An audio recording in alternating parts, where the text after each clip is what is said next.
So, hello po ulit.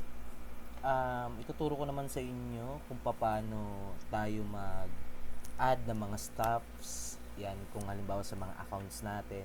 So, kung paano rin makita yung cash flow. And then, at the same time naman, kung paano rin natin i-apply yung mga payment methods po. Ayan po.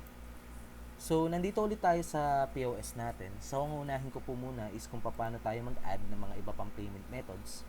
So, pupunta lang ulit tayo dito sa navigation menu. And then, pupunta lang tayo ng payment methods po.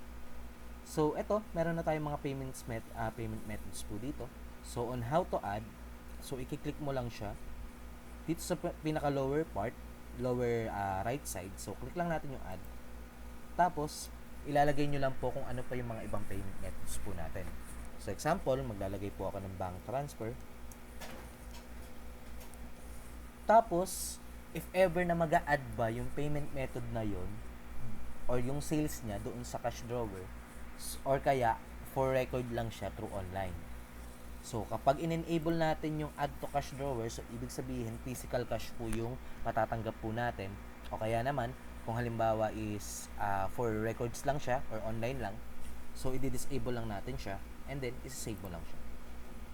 So, ganun lang naman kung paano po gumawa ng payment methods. And then, ang next part naman na ituturo ko sa inyo is kung paano tayo gumawa ng mga accounts ng mga staff po natin. So, meron tayong tinatawag po na staff. So, dito kung mapapansin nyo, meron tayong account for the admin. And then, makikita natin dyan yung password natin and then yung role. So, make sure lang naman kung gagawa tayo ng accounts, walang makakita po ng mga staff. Kasi, syempre, for security na lang din natin, baka ma-open yung account natin as admin or as admin po.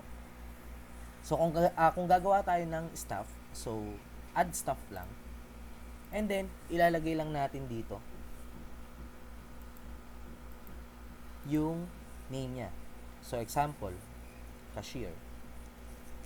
And then, yung PIN code, so yung password yan, ilalagay lang natin. So, 1, 2, 3, 4, 5, 6. So, ito po muna yung PIN code na i-assign ko sa account na to. Tapos, meron tayong role. So, ituturo ko rin naman sa inyo kung paano tayo gumawa ng mga ibang roles or ibang mga position. So, nakagawa na tayo kasi dito for ano lang naman, for reference lang siya. So, example, ang role niya is cashier. And then, once na okay na siya, isa-save stop lang natin. So, meron na po tayong account for the cashier po. And then, next naman, paano naman tayo mag-a-add ng mga positions or yung mga roles niya. At the same time, meron din kasi tayo ditong mga restrictions kung ano lang yung mga pwede nilang gamitin or hindi. So, meron tayong tinatawag po na roles. So, meron na tayong for cashier.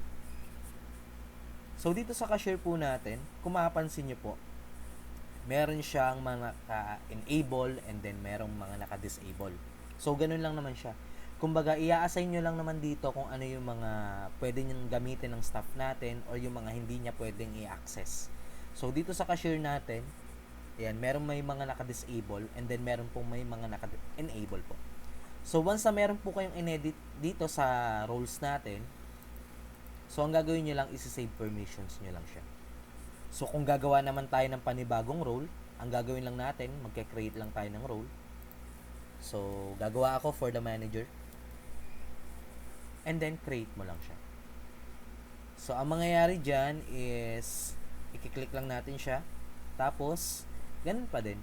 Kung ano lang yung mga pwede natin ipagamit doon sa staff natin, so, i-enable lang natin siya. Or kung meron tayong tatanggalin, i-disable lang. And then, once na okay na siya, isa-save permissions lang po natin siya. So, next naman po natin is, paano natin makikita yung cash flow? Or halimbawa, kung paano natin makikita yung galaw ng pera po natin. So, meron tayong tinatawag po na cash flow. So, ito siya. I-explain ko na lang po. So, itong drawer natin sa physical, so, meron tayong 1,110. So, ang computation lang naman yan. So, kung makikita nyo naman dito, meron tayong petty cash na nilagay. So, naituro ko naman siya on the previous video kung paano tayo maglalagay ng starting cash natin or yung petty cash po. So, yung cash sales po natin, meaning po niyan, ayan yung mga benta natin through cash. So, ina-add po niya dito. And then, meron tayong online. online sales. Ayan siya. So, kung matatandaan nyo kanina, pagdating dun sa payment method, di ba, ino-online po natin yung mga ibang payment methods po natin. So, kapag hindi siya naka-physical cash, so, ibig sabihin niyan, hindi siya papasok doon sa pinaka, pag halimbawa, magre-remit na yung cashier natin, hindi na siya papasok dito sa physical. Kumbaga, may separate record siya. Na? Ayan po. Through online.